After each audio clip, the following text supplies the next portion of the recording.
What's going on, guys? Welcome back to the channel. Big thank you for coming back, joining me on another video right here on YouTube. So recently I have started doing a bit of tactic testing, been around some of the big websites, downloaded a few tactics, and I'm trying to see exactly what works and what doesn't in terms of FM23. Some of the tactics we've had have been really good, been one or two that have been pretty average, but on the whole most of the tactics that seem to be coming out for FM23 are actually hitting the mark. Today I'm going to bring you another tactic. Now unfortunately I can't remember who the original poster of this tactic is, and when you see the tactic you'll know the reason why I can't remember, because it is a pretty generic tactic, or it's labelled up as a generic tactic.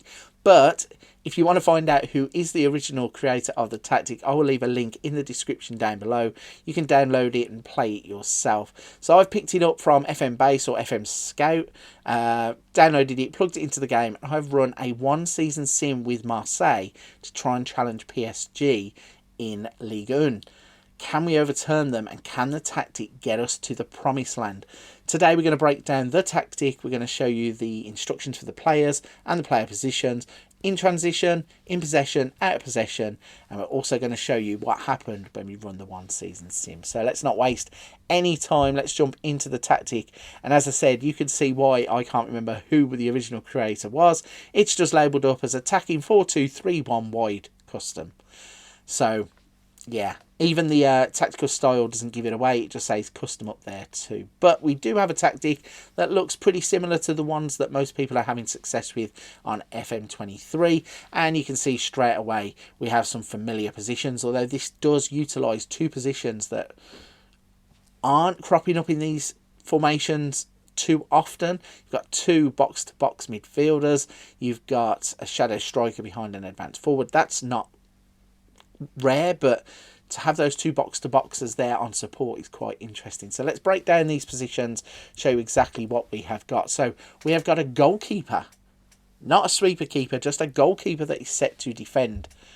We have a wing back on the left and another one on the right, and we have two ball-playing defenders in the middle of the park. Now, at this point, obviously, if you need to pause the video, if you're trying to write these down, or if you're looking to port these out to the Xbox or handheld versions of the game, don't forget to pause the video as you go along so you can take all of that information down.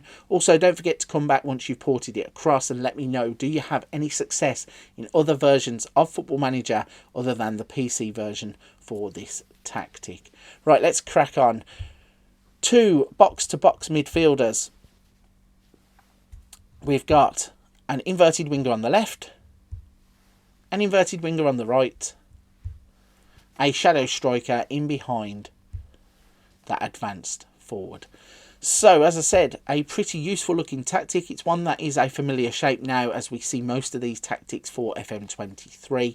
Few unique positions in terms of the goalkeeper on his own, no sweeper keeper, and two BBMs in the middle. Means you might need to sign one or two specific players for those roles, but a good midfielder can pretty much play as a box-to-boxer if he is athletic enough to do so. So the in possession, there is quite a lot of information in the in possession box. That looks like this. The in transition will look like this, and the out of possession will look like this. So that's everything wrapped up in terms of the tactic and breaking it down. The big question is, you want to know, how did it get on in game? Did we put up a good fight against PSG?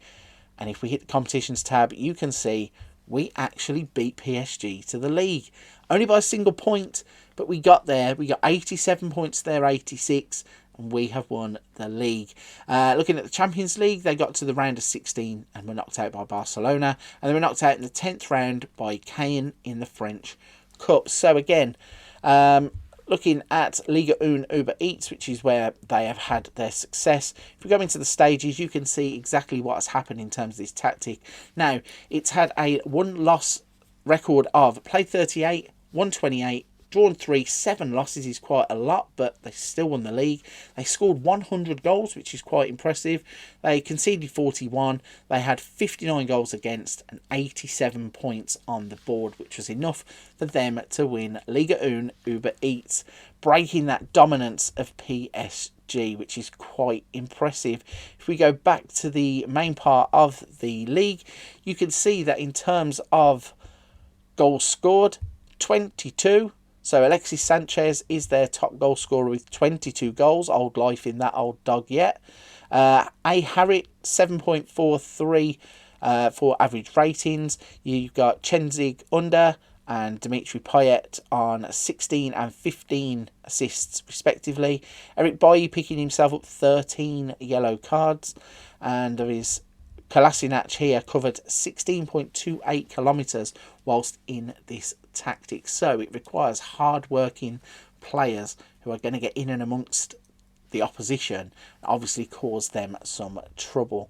So as I said, it has worked. We have broken the dominance of PSG. Now again, as I said, I can't remember who the original creator is for the tactic, but it seems like this is a tactic that can actually go and do some damage. Now obviously I just ran a single season sim, didn't buy any players and didn't really have any control of where the players were playing. But if you could get 2 players who work in that BBM role, and you can also adapt the other players that you need to go on and win things, this tactic could work out to be a really, really good one in terms of FM23. Right then, that's us breaking that tactic down. I'm going to start to wrap it up at that point. If you're still with me at this point of the video, firstly, a big thank you. Secondly, if you don't mind hitting the like and subscribe button, it helps the channel out so much. Helps these videos get out to more people. Also helps me in terms of trying to get the channel to grow. And I appreciate everybody who takes their time to come here and do that for the channel. But for this one, I'm going to wrap it up there. Don't forget to check out some of the other stuff on the channel. We have hints and tips. We have tactics, Wonder Kids, Let's Plays, all that kind of stuff. But I'm going to leave it there. I shall see you on another video soon.